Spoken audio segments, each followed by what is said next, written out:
Thank you very much for taking the time to come and listen to this.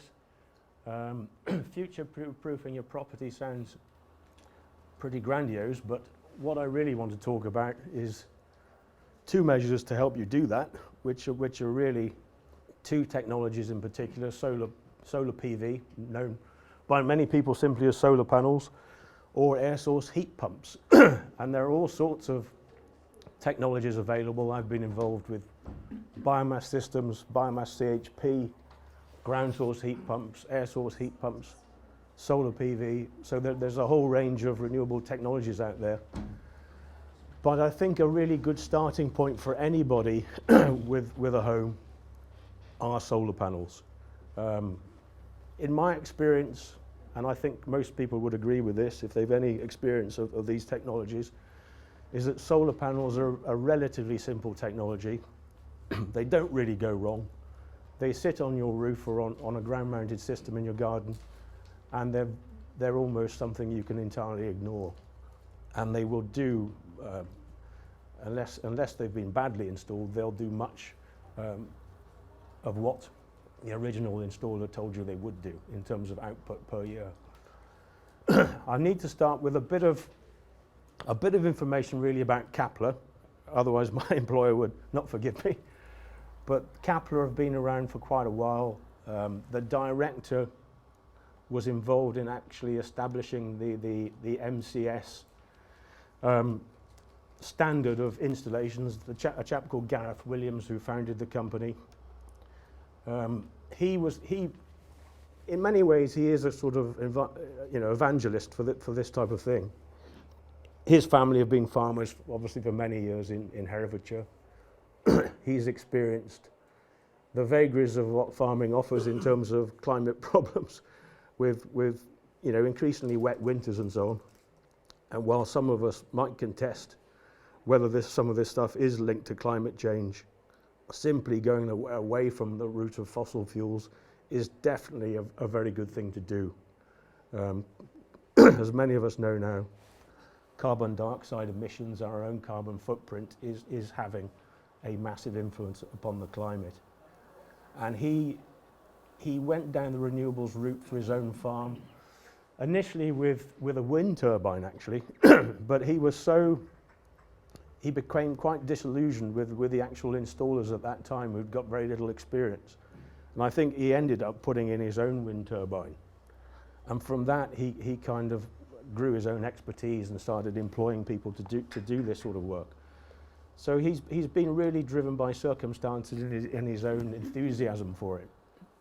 And now that the head office there has a range of all these particular technologies which we're really able to demonstrate to people.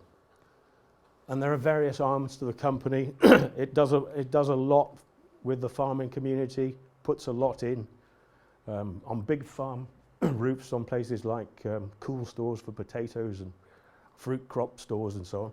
So farmers have benefited considerably from the adoption of these sort of technologies, and in particular solar PV. But the domestic side of the business has grown a lot since 2010, really, when the initial feed-in tariff scheme was offered. Some of you may be on that scheme, and it was probably one of the best things you've probably spent your money on in terms of return on investment. The downside to that particular scheme at the moment is whether it's effective in terms of fitting batteries or not. But that you will have some experience of the reliability if you've had it in since 2010, and whether you thought it was a good investment or not. But those really are the range of technologies that the company is offering. So PV, solar thermal, which was quite a thing at one point. A lot of people were putting in water heating systems, and you see those evacuated collectors on some people's roofs, don't you, that are warming their water cylinders. And it was pretty popular, but it's a comparatively, if you're into investment return and not just about the green agenda, then the investment return isn't particularly good. And that technology has tended to fade with the introduction of immersion heating systems linked to solar panels.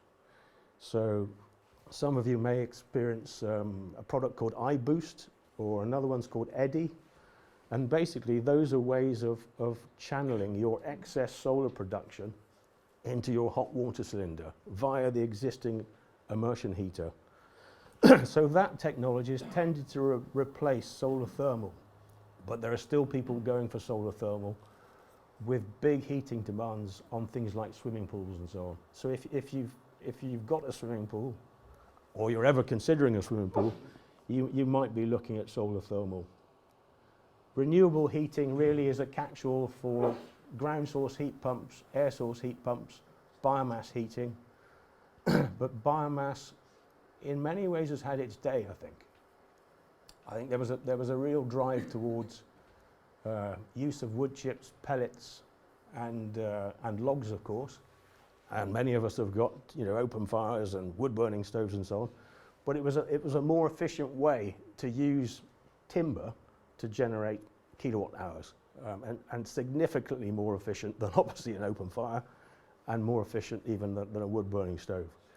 A lot of it's gone in, particularly on bigger homes, but there is a price to pay in terms of maintenance and servicing. A lot of people will say, well, this, it costs me quite a lot of money every year to keep this thing working. So the biomass has tended to become less fashionable, and of course the actual combustion process, the burning of wood in itself is going to emit carbon. So it's certainly not the ideal way to go, even though the tree that you put in that biomass boiler, so they say, has contributed, has put as much oxygen in the atmosphere, or converted as much carbon to oxygen during its photosynthesis, during its life scale, as actually burning it is the negative impact of the emission of carbon. It's still something really to be avoided. It's not the most desirable form of heating. We're also into electric vehicle charging, we're into battery storage, which these days is really lithium-ion battery storage. So that really the same type of technology that you've got, for example, on rechargeable drills and so on that you'll see in DIY stores. It's the same type of battery storage in many ways. So the company's, it's been involved in over 2,000 installations to date on all sorts of premises, even on blocks of flats where access can be quite difficult, as I say, on farms, on domestic installs. And really, if in that domestic market, we are really looking, for example, at a survey, and you'll want to know the practicalities. I think you all want to know the practicalities of would it work for you and what's involved. And what I'd say, of course, is the obvious point is you need a reasonable aspect to your roof. A south-facing roof is obviously great. An east-west facing roof is very good too. And the reason for that is, if you're working all day, but your main consumption is in the morning and the evening, often an east-west facing configuration will be quite good, because the maximum generation is at the two ends of the day. So the panels on the east roof will pick up the morning sun, the panels on the west roof will pick up the evening sun. And often that's when most people are consuming their electricity anyway. So you may be able to get away, for example, with a smaller battery. And the battery is where the expense comes. If you've got a south-facing roof, you're going to generate more power over the course of a year compared to an east-west facing roof. But a lot of that power clearly is generated during the middle of the day when you've got that maximum light, maximum radiance on your roof. So it can be very good and is often the best in terms of total production, but you may not actually be using it during the middle of the day. You might be, as I say, you might be out at work. So if you've got that south-facing roof, it is the best roof, but you'll probably need to store that power to make best use of it. Because when you come home in the evening, when it's dark, you want to be able to use the power that system's generated. So just then, are you saying it's far better to actually use what you're generating there and then, rather than feed it in and draw it back later in the grid? I think so. A lot of this comes down obviously to the investment. The battery is an expensive bit of equipment. A 10 kilowatt hour battery is probably going to cost you £7,500. So if you've got an east-west facing roof and you can get away with a smaller battery, over the course of 10 years, it might almost be the better way to go. But you don't have to have a battery at all. Don't have to have a battery at all. If you have no battery at all, then clearly some of that generation is going to go to the grid. In the summer, a lot of that generation is going to go to the grid, because in the summertime, effectively, well, if you look at the course of 12 months, during the summer months, well, during the winter months, the output is going to be about a third of what it is during an average summer day. So an average winter day compared with an average summer day, you're looking at a third of the potential output. And a lot of that isn't just about sunshine, because we've got decent light and sun out there today. It's just about the length of the day. With much shorter days, you're going to generate less power. So it really is specific to the house and what you've got in terms of assets. You know, what is your roof situation like? What's your lifestyle? Are you retired? If you're at home all day, then your usage might be quite flat throughout the day.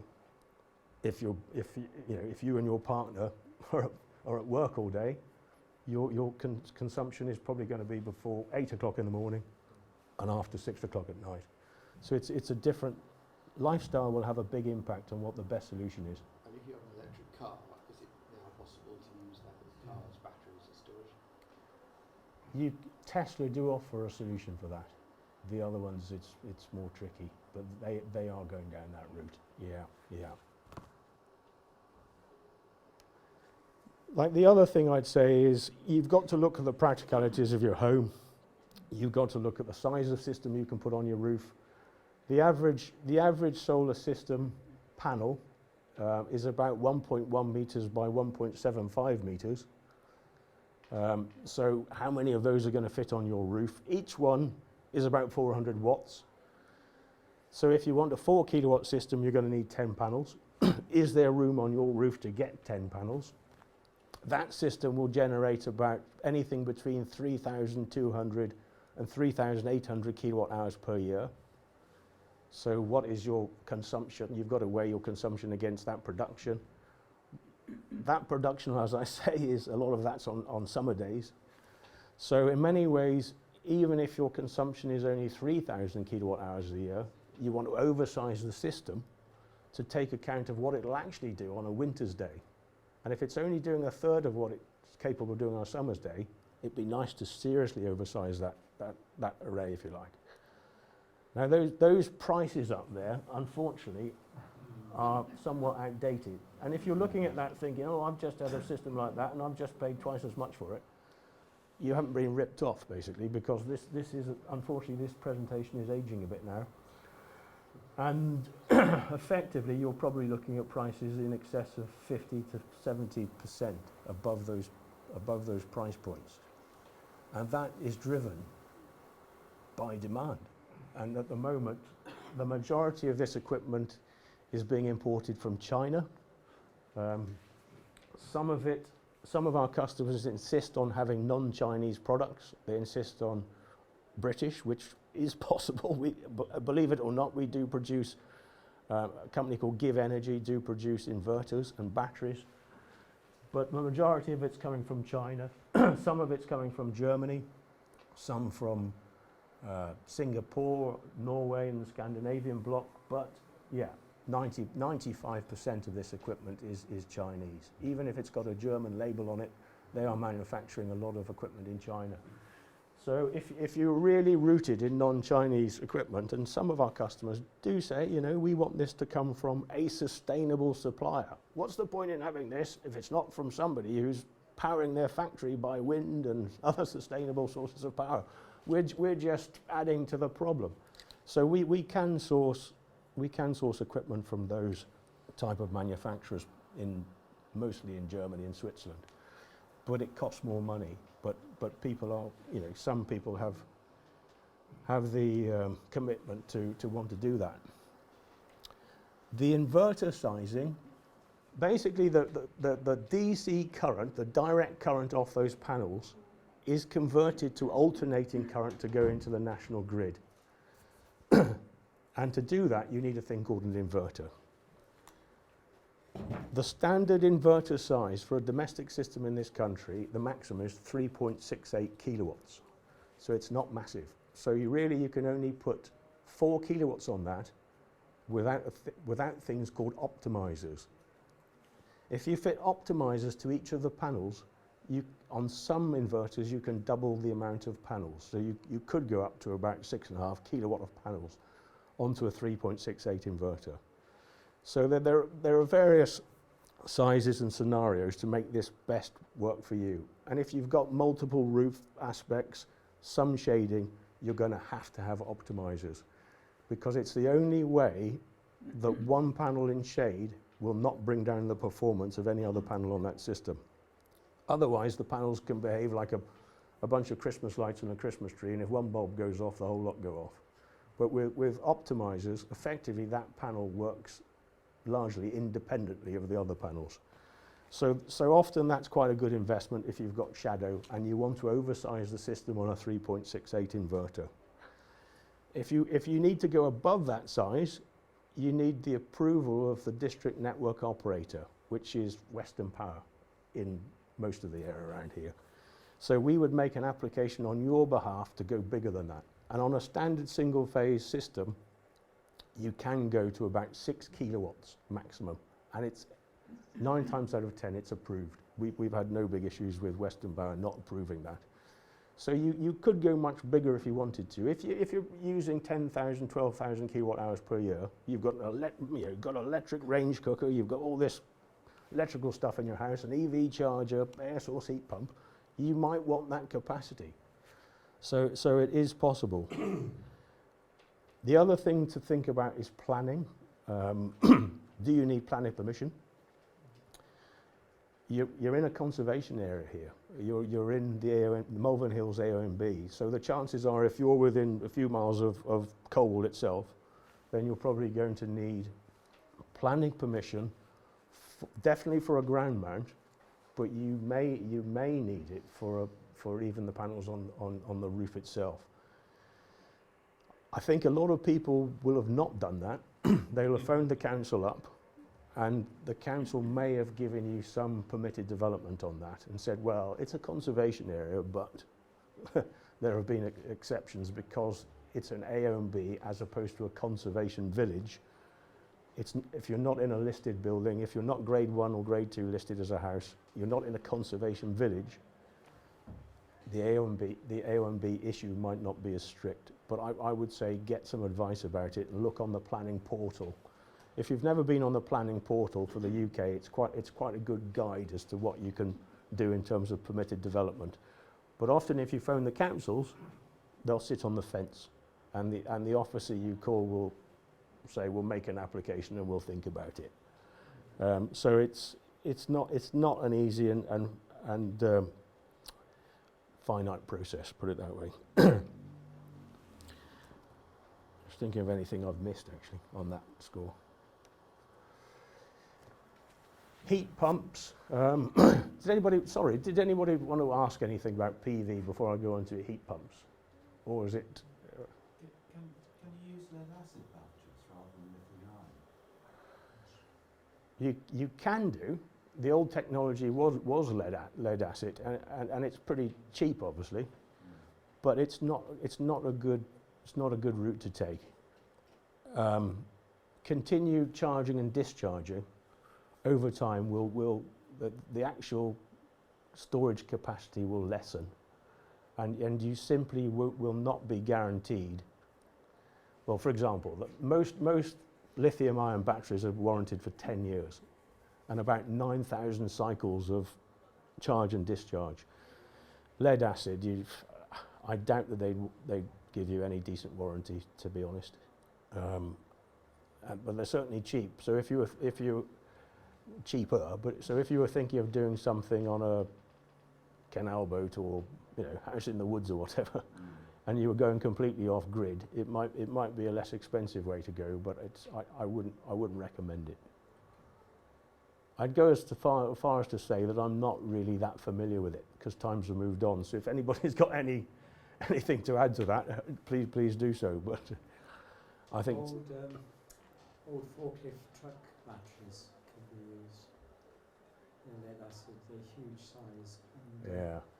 There's still people selling them for commercial installs, huge amounts of recycled, reused lead acid batteries.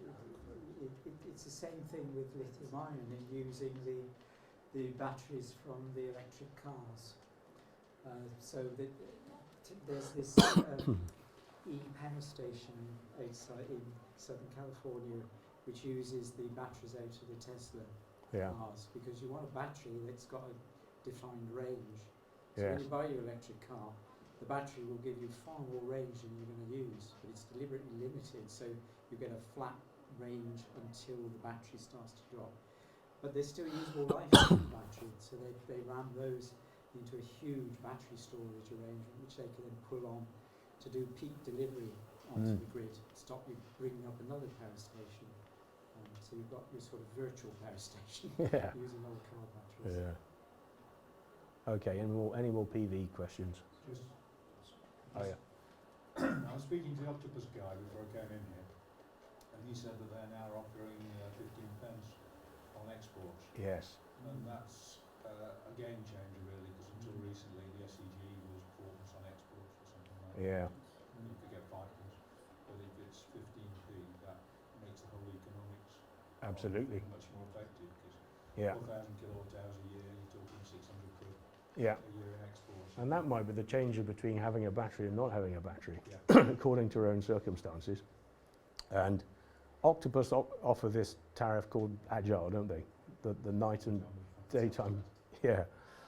And that, to be honest, has been something of interest to people who haven't got PV but want to charge their battery at night. So they'll buy the battery storage, charge it off cheaper nighttime electricity, and then use it during the day. I don't suggest it's a greener way to go, but some people have made that choice. But simply getting that export of 15p is a massive deal. Unless of course they're upping the cost of buying the electricity in the first place. And there's probably a bit of that going on. So you win on one hand and you lose on another. So it's certainly worth looking at, but I'd look at the whole picture, definitely. There's no guarantee for the future, I was is there? going to say they won't guarantee it into the future, will they? No, that's right. No more PV. Okay, sorry. On the inverter reflex, it says 3.92 kilowatts. 3.92, yeah. That's a 2010 installation. Is that correct, or is that something I need to get checked out? Well, 3.68 has been the limit for a long time, literally since 2009, I think. So 3.92 is in essence above the power network limit. And so the people who installed that have either got DNO permission or kind of it's gone under the radar. And it might be the latter. I've seen plenty of 4 kilowatt inverters installed by companies, and I don't think that they've got permission for them. It's difficult, mind you, because obviously that has to be registered, commissioned, as it says on the tin. So there'll be a data plate, a little silvery label on the side of that inverter that says 3.92, has to be commissioned and MCS registered at 3.92, and the DNO would normally have picked that up. Ofgem would have picked it up and said, well, where's the approval from your DNO to have it? So if you're getting feed-in tariff, I wouldn't say too much about it, because you know it's hardly massively over, and you'll only open up a whole shed full of worms if you go back to the DNO and try to be too honest on that one, I think. Why is there a limit on that feed-in? Why are they It's simply about the whole grid size, really, because if you didn't have a limit and people could effectively put on what they wanted, they would have no control whatsoever on potentially what was being exported. So would those cables effectively be capable of taking all that export that people might be exporting? Even though it's a good thing as far as the national grid's concerned to have all that available free power, essentially, simply the lines would not cope with it. So they have to have some control over what people are putting in.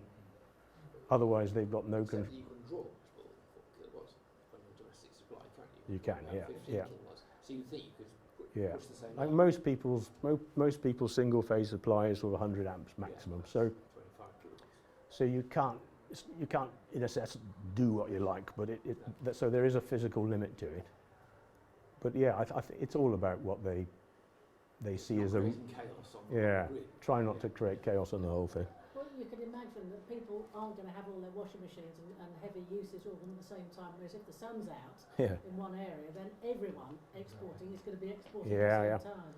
And that's the real reason why you can't get a massive amount of money for PV export, is because obviously when it's sunny, it's what they don't want these massive peaks, which solar PV does.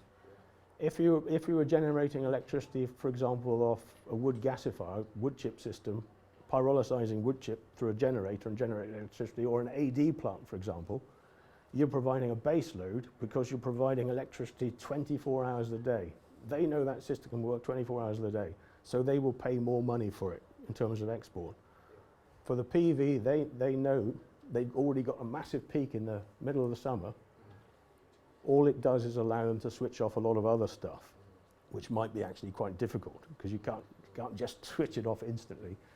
So the export rate is smaller. Same is true. But 15p, you know, crikey, can't argue with that. Even though if you're paying 35p Well, for it. well, it's still better than So air source heat pumps. So I think the road to go down is PV initially, because a lot of this other technology is electrically dependent.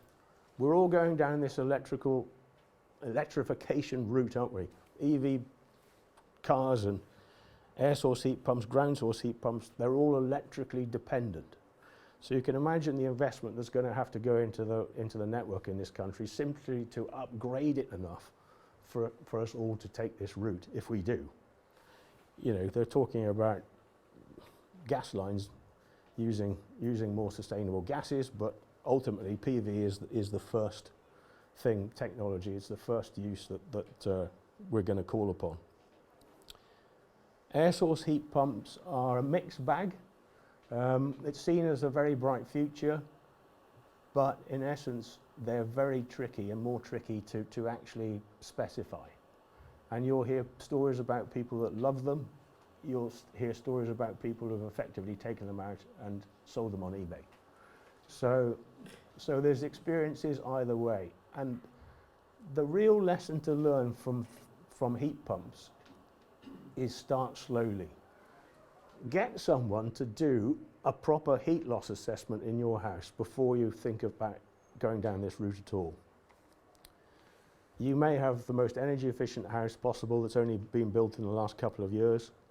You may have a very old leaky black and white property in the North Herefordshire or whatever that leaks like a sieve. So the difference in energy efficiency of properties in the UK is massive. And will heat pumps be a solution for that wide range of properties? It's very doubtful. So get your heat loss assessment done. You know, obviously we know a company can do that. You will have there are other people out there that can do it for you. But it's not just an EPC. It involves somebody going literally through every room in your house, sizing it, looking at the cavity walls, looking at the type of walls, looking at the levels of insulation in the loft, looking at whether your floor is on a concrete floor or on joists or whatever, and making a proper assessment of what it would take to heat your house to the desired temperature that you enjoy, whether that's 15 degrees or 25 degrees. So they will then size the heat pump that you need for your property. They will also tell you, and this is the most crucial bit, of whether the radiators or the heat emission system that you've got in your property is adequate for a heat pump, because that's really half the battle.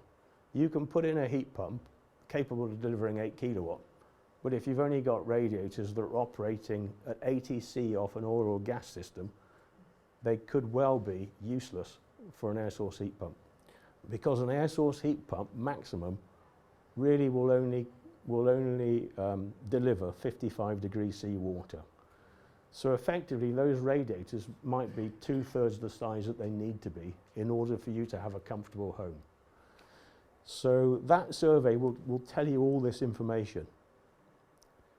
So if anybody ever turns up, wanted to sell you a heat pump and says, yeah, you need an 8 kilowatt heat pump, you know, just take it with a pinch of salt before that survey is done, because you could be very disappointed. If you've got a gas or oil boiler that's, say, 20 kilowatts, then in general terms, the heat pump will probably be about half the size of that, about 10 kilowatts, about half the size of your existing system in general terms. Because the heat pump effectively is operating for about twice the hours every day as a gas or oil boiler. It's delivering that heat at lower temperature, but it's delivering it over a much longer period in order to generate the amount of kilowatt hours that your home needs to remain at a comfortable temperature. So it will be a smaller output. They do take up obviously more space. You'll need a space outside to put it. You'll need a space effectively away from your bedroom windows, for example, or 5 meters away from your next door neighbour's wall. You're not really supposed to install them next to your neighbours where they might cause a potential noise nuisance. So you have to be careful where you put these things. They've become a lot quieter, so the noise is not such an issue anymore. What else can I say? I think the sizing obviously is an important issue. Electrical consumption is another big issue. We've talked about them being electrically dependent. If you're using 20,000 kilowatt hours of heat to heat your home at the moment, for example, then you're probably going to need 5,000 kilowatt hours of electricity to go through that heat pump to do exactly the same job. Because you're looking at a coefficient of performance, a COP, of about 1 in 4. So for every kilowatt hour of electricity that goes in, potentially 4 kilowatt hours of heat will come out. So while it's a renewable technology, you're still reliant upon a fair amount of electricity to go in it. And if you're pricing that at 35p, how does that electricity compare to your gas, say, at 5p per kilowatt hour? So while it's a much more efficient process, you've still got to, in terms of economics, you've still got to factor in how much that electricity is costing you. So in many ways, this isn't so much about an economic benefit, it's more about the green agenda. And I wouldn't suggest that this is going to be a massive economic benefit to you, because you've got the hit of the capital installation, which, you know, I might as well talk about general figures. It's probably going to cost you £12,000 to put it in. If you need radiator upgrades, maybe another 2,000 or 3,000. The good thing at the moment is you're likely to get a £5,000 grant, a thing called a bus grant. So that will offlay, you know, that will enable that investment to come down by £5,000. You will get that if it's an MCS approved installer, an MCS approved heat pump, and you will get it if you're replacing, you're only replacing a gas or oil system. So effectively you're replacing a fossil fuel system. If you're building a new house, or if you haven't got any heating at all, which is pretty rare, you will not get the grant. So in a new build, you won't actually get the grant. So the other slight bit of bad news is that the current government are thinking of scrapping it. So come the end of March, beginning of April next year, there are doubts as to whether this grant will be available. So, you know, that's another issue. It may be replaced by something else. Often these grants are gone one day, you know, here one day and gone the next. So, but often they're replaced with something else.